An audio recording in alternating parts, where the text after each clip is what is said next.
Hey, it's Connor here for MediaStuds, and today I'll be bringing you the first episode of my Dark Basic tutorials. This is for you if you want to know a bit more about Dark Basic or want to learn the language itself. First off, introduction about Dark Basic. It is a programming language specifically for making games. You can make other stuff with it too, but it's mainly focused for making games, and for that reason it's a lot easier. It's for beginners, but anybody can use it. I use it, and well, I'm still a beginner. Not really. Well, I kind of am. But anyway, so yeah, you could download it for free, but there are two versions. You could download the free version, but there is also the paid version, and the paid version is quite expensive, but I've got the paid version, but I got it in a deal, basically, so it was a lot cheaper. And yeah, that's my next screensaver. I recommend you could get in the free version, obviously. So yeah, to download it, head over to the game creators. I'll put a link in the description, although it's not that hard to type in. Once you're on the main page, head over to Create Games. Now, go on to Dark Basic Professional, not Dark Basic. I know I call it Dark Basic, but when I say Dark Basic, I mean Dark Basic Professional. The difference is that Dark Basic Professional has more stuff in it, basically. There are some other changes as well, but that's the kind of gist of it. So, head over to Dark Basic Professional. And once that's loaded, you'll notice you can buy it, or you can download the free version. And that's what that's what you can do. The only difference is between the two, the free version and the paid version, is that the free version has advertisements, so it has all the main features. So head over to Dark Basic Professional, download for free, and then it should start automatically, the download. Yeah, there you go. That's the installer, but I've already downloaded it, so I don't need to. So yeah, it'll ask you like basically what where you want to install it to, and if you want to install icons to the desktop and stuff. Once it's installed, run it. Yeah, a few things before we start though. Your editor might look slightly different to mine. The reason is because I've mucked about with all the settings and stuff. But I'll teach you how to do that in a different tutorial, or you can just muck about yourself. But to make your first program, head over to File, then New, then Project.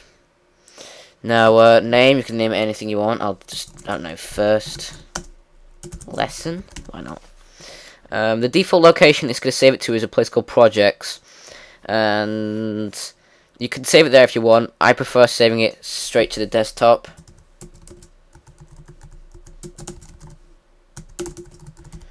But wherever you want to save it, just save it to this browser if you want. Yeah. Look OK. Also, the fonts and stuff on my screen will look slightly different to yours, and the colours and stuff. See, mine keywords for me are purple. They'll be blue, I think, for you. And I think text in speech marks is red. For me, it's blue. Same again. I've just mucked about with the settings. You could do that too if you want, but it's not required. Ignore this for now. Ignore this. I'll explain more about that. It's not needed. This isn't needed. You can delete it if you want. I'll explain more about that in the next tutorial.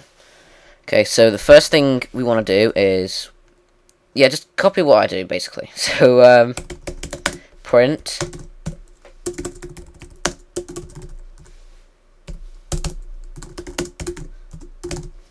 Okay, so basically the first thing you type in is print, then a space, then hello world in speech marks, 2 speech marks, then the command wait key, and then end. So once you've typed that, head over to save, and then the green arrow, which is compile and run. See it compiling at the bottom.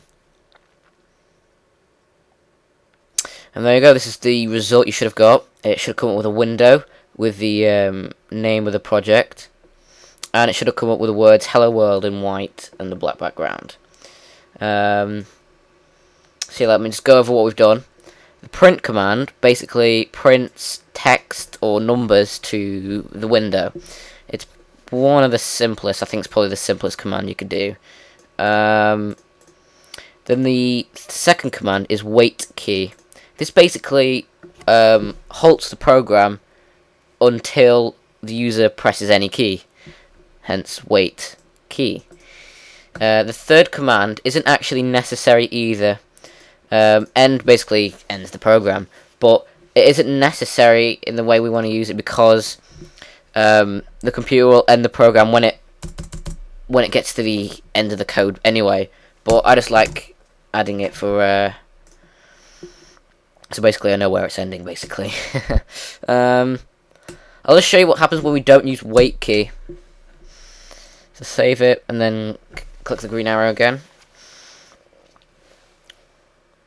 I don't know if you saw that, but what happened then, without the wait key command, it popped up with a little window, and then closed down. That's because it got to the end of the program. It did print the word hello world, but then it got to the end of the program, so it just closed the window down. So that's why we use the wait key. Well, in this sense anyway. In this program.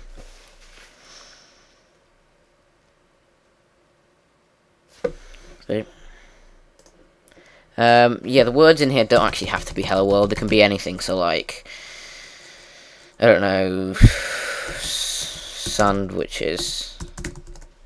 If I can spell properly.